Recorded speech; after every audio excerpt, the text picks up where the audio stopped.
कि यहाँ से केंद्र से हम लोग एक लाइन खींचते हैं, इसको हम लोग क्या बोलते हैं, त्रिज्या, जिसको हम लोग आर से नोट करते हैं। ये जो इसको बोलते हैं हम लोग, इसको क्या बोलते हैं हम लोग, परिधि। इसको क्या बोलते हैं, परिधि। हम लोग को इस पाई बराबर 180 डिग्री है, इसी को हम लोग प्रूव करने के लिए हम क्या करेंगे कि पहले यहाँ से यदि यह जो मेरा दिख रहा है त्रिज्या से हम लोग इसे इसको उठा करके इस परिधि पर रखने का प्रयास करेंगे। पता चलेगा कि कुछ पॉइंट यहाँ आए, तो यहाँ ये लिख दिए त्रिज्या को, और इससे यहाँ मिला दिए तो एक एंगल बना थीटा लिखिए। थीटा, ये जो एंगल बना ये है क्या, ये एक रेडियन का मान ना, एक रेडियन क्या कहा, एक रेडियन कहते हैं इसको, एक रेडियन किसको बोलते हैं हम लोग, तो वृत्त के त्रिज्या के बराबर लंबाई जो हम लोग रखते हैं आर्क में, या जो आर्क लेते हैं उसी एक त्रिज्या होगा उसी का लेते हैं। तो ये जो लिए यहाँ पर रखें, इसी को हम लोग बोलते हैं आर्क या चाप बोलते हैं। तो ये चाप लिए एक चाप, वो इसी जितना एंगल बनाता है केंद्र पर, उसी को हम लोग बोलते हैं रेडियन। एक रेडियन किसको बोलते हैं, जो यह त्रिज्या जो हम लोग रखेंगे परिधि पर त्रिज्या के माप, और उससे हम लोग जब कोण पर केंद्र बनाए, सॉरी केंद्र नहीं, कोण पे एंगल बनाएंगे, मिलाएंगे तो पाएंगे कि थीटा बनता है, थीटा, तो एक थीटा जो भी बन जाए एक बार, उसी को बोलते हैं 1 रेडियन। ऐसा हम लोग करेंगे इस छोटे वाले विधि में। तो सेम हम लोग पाते हैं कि जितना यह त्रिज्या है उतना ही इसमें भी चाप लिए, यानी कि आर, यानी इसको सेकंड लेते हैं, इसको चाप बोलते हैं, चाप या आर कहते हैं। तो यह भी बनेगा एंगल थीटा, तो उसको 1 रेडियन बोलते हैं। थर्ड वाला भी हम लोग इसी प्रकार से करेंगे, प्रयास करेंगे, तो ये भी बना गया, तो ये भी बना, तो ये इसको बोलते हैं 1 रेडियन। तो ये जो मेरा 1 रेडियन बन रहा है, कमाल की बात यह है कि सारा में जितना भी हम वृत्त लेंगे और त्रिज्या का चाप त्रिज्या रखेंगे परिधि पर, और सेम प्रोसेस करते जाएंगे सभी जितने भी वृत्त हैं, तो हम लोग पाएंगे इसमें जितना 1 रेडियन का मान है उसमें भी इतना ही रेडियन का मान है, उसमें भी इतना ही, यानी कि एंगल सभी में बराबर होता है।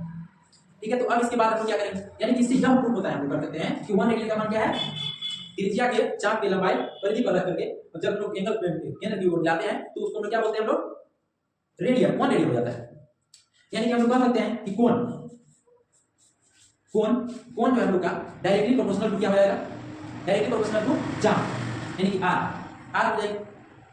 ये तो हो गई, ठीक है। इसके बाद इसका मतलब क्या है कि कोण जो मेरा एंगल है इसको 1 रेडियन बोलते हैं हम लोग। तो 1 रेडियन बराबर क्या होगा, 1 रेडियन बराबर चाप, जो हम लोग चाप लेते हैं इसको यहाँ ना करके, जो हम लोग चाप लिए तो इसको जब हम बराबर किए प्रोपोर्शनल कांस्टेंट, यानी इसके हम लोग आगे किए, ये जो हम लोग का एंगल बराबर एंगल समानुपाती चाप के होता है, तो जब समानुपाती के हटा के बराबर साइन देते हैं तो कांस्टेंट हम लोग आ जाता है के, और ये जो चाप जो था तो किसके बराबर लेते हैं, ये जो त्रिज्या के बराबर लेते हैं, इसलिए आर, तो इसको हम लोग मान लेंगे समीकरण 1।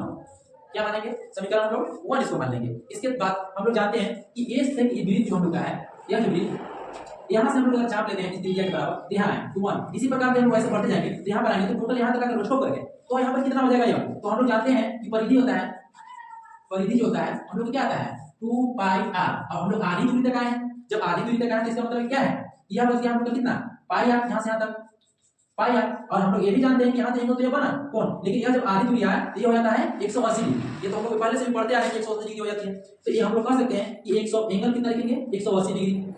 इसका तो और कैसे कर सकते हैं हम लोग, एंगल हम लोग लिख लिए 180 डिग्री, और ये कांस्टेंट है।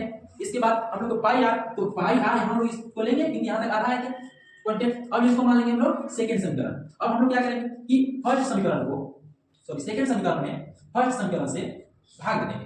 जब भाग देंगे तो क्या होगा, हम लोग पाएंगे भाग देने के क्रम में कि 180 डिग्री भागा 1, यानी कि 1 रेडियन, 1 रेडियन होगा ना। इसके बाद क्या लिखेंगे हम लोग के बाई आर। इसके बाद ये जो हम लोग समीकरण का सेकंड था यह लिख दिए। अब हम लोग जानते हैं कि के से के कट गया, आर से आर कट गया, सॉरी यहाँ पे ये है आर से आर कट गया। इसके बाद बचा हम लोग क्या, ये पाई बच गया, लिख सकते हैं कि पाई इक्वल टू क्या 180 डिग्री।